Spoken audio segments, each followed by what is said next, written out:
Repeat कर देता हूँ, जिससे जिन लोगों ने उस वीडियो को नहीं देखा है तो वो चीज़ समझ सके कि एक्चुअल में जो प्रेजेंटेशन होता है वो क्या होता है। तो इसकी सिंपल सी डेफिनेशन है, a presentation is an act of presenting, मतलब कि कभी किसी चीज़ को प्रेजेंट करना। क्या होता है दोस्तों, प्रेजेंटेशन का मतलब होता है, प्रेजेंटेशन का मतलब हम जगह जगह पर देखते हैं, ठीक है, बहुत सारे जैसे जो भी हम बैनर्स देखते हैं, किसी कोई भी कंपनी है या फिर कोई भी ब्रांड है, उसका उसको किस तरीके से प्रेजेंट किया जा रहा है, उसका किस तरीके से जो प्रचार प्रसार किया जा रहा है, तो वही सारी चीज़ें जो भी होती हैं वो प्रेजेंटेशन के अंतर्गत आती हैं। अब सपोज कि जो प्रेजेंटेशन होता है वो बहुत ही तरीके का होता है और अलग अलग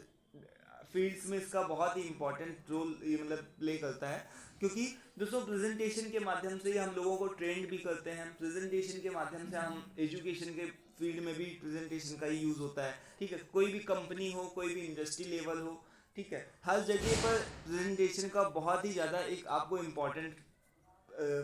यूज़ देखने को मिलेगा, ठीक है। तो यहाँ पर देखिए क्या लिखा हुआ है कि जो प्रेजेंटेशन की अगर हम बात करें तो यहाँ पर देखिए क्या लिखा है कि it is the process of presenting a topic. किसी भी टॉपिक को ले लो, अगर आपको कोई भी टॉपिक, सपोज कि अभी प्रेजेंटेशन के बारे में ही हमको बात करनी है या फिर ओरल प्रेजेंटेशन के बारे में बात करनी है, तो उसको मैं किस तरीके से बता रहा हूँ, यहाँ पर किस तरीके से मैंने जो भी चीज़ों को लिख करके रखा हुआ है, टेक्स्ट करके रखा हुआ है, तो आपके सामने किस तरीके से मैं प्रेजेंट कर रहा हूँ, ठीक है, इस टॉपिक को। तो ये भी क्या आता है दोस्तों, प्रेजेंटेशन के अंतर्गत ही आता है। टू एन ऑडियंस, अब जो भी हो, आप लोग हो, क्या हो, मेरी ऑडियंस हो, तो यहाँ पर क्या है कि हम अपने टॉपिक को किस तरीके से प्रेजेंट कर रहे हैं जिससे आपको सारी चीज़ें क्लियरली समझ में आ जाए। तो यहाँ पर a presentation is a means of communication, ये एक तरीके का मीन्स ऑफ कम्युनिकेशन है, ठीक है। So which usually require for preparation, मतलब ये क्या होता है, एक तरीके का कम्युनिकेशन है। अगर प्रेजेंटेशन नहीं होगा तो दोस्तों कम्युनिकेशन का कोई मतलब नहीं बनता, ठीक है। कम्युनिकेशन एक नॉर्मल होती है जिसमें हम लोग एक तरीके से इनफॉर्मल कम्युनिकेशन करते हैं, सारा दिन में बात करते हैं, बट अगर हम जहाँ पर फॉर्मल कम्युनिकेशन की बात करें तो वहाँ पर हमको बहुत सारी चीज़ों को दिखाना रहता है, जैसे कुछ टेक्स्ट को ऐड करना होता है, कुछ पिक्चर्स को, स्लाइड्स को, ठीक है, तो ये सारी चीज़ों को ऐड करना होता है। तो हम क्या करते हैं, जो भी हमारी गूगल की साइट स्लाइड्स होती हैं उस पर, या एम एस पावर पॉइंट जो होता है, ये सारी चीज़ें कुछ एक ऐसी चीज़ें हैं जो कि बहुत ही मतलब अपने यहाँ बहुत ही पॉपुलर हैं, ठीक है। किसी भी तरीके की चीज़ों को अगर हमको प्रेजेंट करके दिखाना होता है पिक्चर्स के माध्यम से, क्योंकि उससे दोस्तों बोलने से भी आदमी समझ सकता है, बट उससे क्या होता है दोस्तों, पिक्चर्स होंगी, टेक्स्ट होगा, कुछ वीडियो वगैरह हो जाएगी, तो वहाँ पर से और चीज़ें अच्छे से समझ में आ जाएंगी ना सामने वाले को। सो जब हम कोई भी सेमिनार होता है या फिर कभी भी कोई ट्रेनिंग हमारी प्लान होती है, तो वहाँ पर हम बड़े बड़े जो भी बैनर्स होते हैं या फिर प्रोजेक्टर वगैरह होते हैं, उसमें यही सारी चीज़ों को प्रेजेंट करते हैं, ठीक है। तो इसमें हम सारी चीज़ों को, जो टॉपिक है हमारा, उससे रिलेटेड जो भी पिक्चर्स हैं, इन सारी चीज़ों को अच्छे से प्रेजेंट करते हैं जिससे जो भी हमारी ऑडियंस है वो सही से समझ जाए। तो यहाँ पर देखिए क्या लिखा है कि अब presentation is a means of communication, ये एक तरीके की कम्युनिकेशन का क्या है, मीन्स है, which usually required for preparation. मतलब इसमें क्या है दोस्तों, अब क्योंकि फॉर्मल फॉर्मल तरीके की डिस्कशन होती है तो इसमें थोड़ा सा प्रिपरेशन करने की जरूरत होती है, जो ऑर्गेनाइजेशन से रिलेटेड होती है, इवेंट की प्लानिंग्स होती है, और जो भी किस चीज़ में यूज़ होती है, आंसरिंग क्वेश्चंस कहाँ कहाँ यूज़ होती है, प्रिपरेशन की इसको जरूरत पड़ती है, और ऑर्गेनाइजेशंस में इसका यूज़ होता है, इवेंट अगर कोई प्लान करना हो या फिर कि हमको किसी भी तरीके की ऑडियंस का क्वेश्चन का आंसर देना हो, तो यहाँ पर हमको प्रेजेंटेशन का जरूरत पड़ता है। सो अगर इसकी हम बात करें कुछ दो बहुत ही मेन इफेक्टिव मतलब इसके एग्जांपल्स की, तो एम एस पावर पॉइंट जो हो गया और गूगल की जो भी स्लाइड्स हो गई, ये बहुत ही इफेक्टिव टूल्स हो गए हमारे प्रेजेंटेशन को दिखाने के लिए। सो यहाँ पर सारी चीज़ों को बारे में हम लोगों ने ऑलरेडी डिस्कस कर लिया था कि ये सारी चीज़ें क्या होती है, इसको क्यों ऑब्जेक्टिव होती है, क्यों नीड होती है, इंपॉर्टेंस क्या होती है। एनीवेज यहाँ पर हमारे जो भी जो टॉपिक है वो आज का ये है कि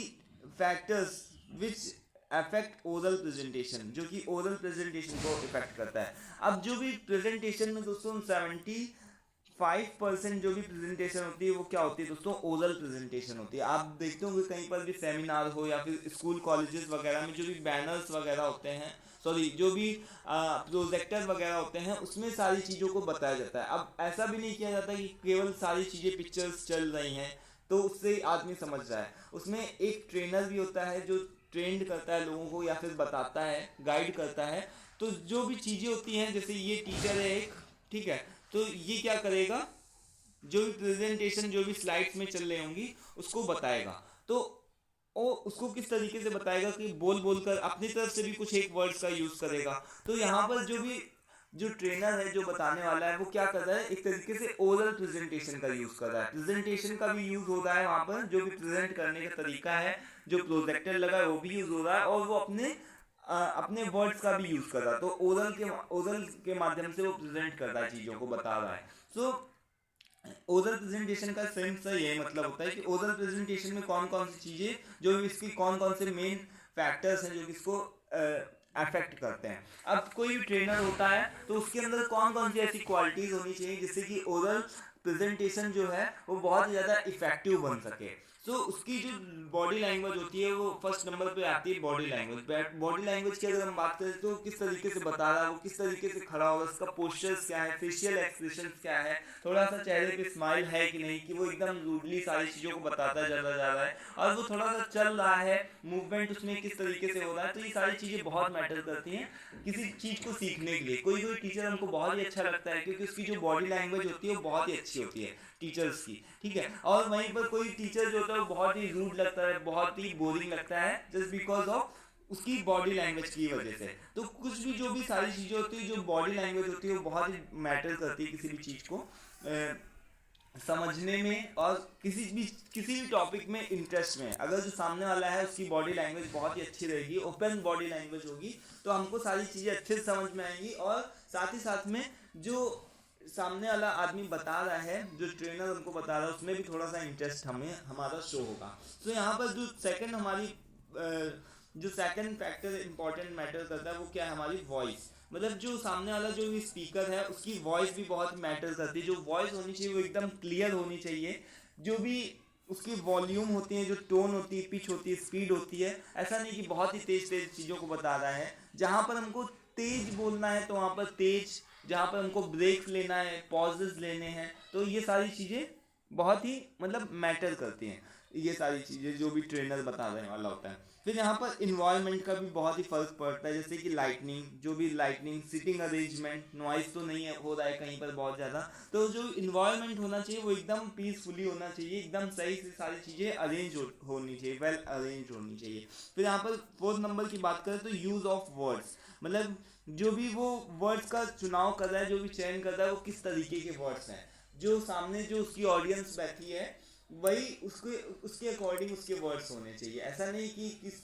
जो ऑडियंस है उसको हिंदी समझ में नहीं आती या इंग्लिश समझ में नहीं आती, और जो वो ट्रेनर है बता रहा है वो ज़्यादातर वर्ड्स हिंदी के या इंग्लिश के ही यूज़ कर रहा है, जो कि सामने वाले को समझ में नहीं आते। तो यूज़ ऑफ वर्ड्स मतलब किस तरीके के वर्ड्स को चुन रहा है, चयन कर रहा है सामने चीज़ों को बताने के लिए, एग्जाम्पल्स को देने के लिए, तो ये भी बहुत ही मैटर करता है। तो आई थिंक ये आपको क्लियर हो गया होगा। आज की वीडियो में फिलहाल इतना ही, मिलते हैं नेक्स्ट वीडियो में।